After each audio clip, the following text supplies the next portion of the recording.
બાંગ્લાદેશમાં એક મહત્વની મીટિંગમાં ભારતનો નકશો ખોટો દેખાડવામાં આવ્યો, પણ પછી જે થયું એ આપણને બધાને ગર્વ કરાવશે.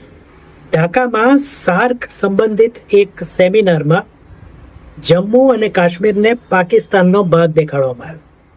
આ સમયે ભારતીય હાઈ કમિશનના અધિકારી પૂજા ઝાએ તરત જ વાંધો ઉઠાવ્યો અને કહ્યું કે જમ્મુ અને કાશ્મીર એ ભારતના અભિન્ન અંગ છે. ત્યારબાદ જે ચેર પર બેઠેલા બાંગ્લાદેશના મહાનુભાવ હતા એમણે એમ કીધું કે અમે આ બાબતની નોંધ લીધી છે અને આથી ભારતનો પક્ષ ત્યાં મજબૂત થયો.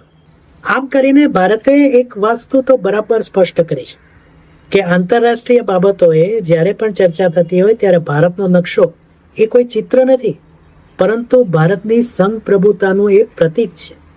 અને એમાં જો કોઈ છેડછાડ થઈ તો ભારત એનો તરત વાંધો ઉઠાવશે.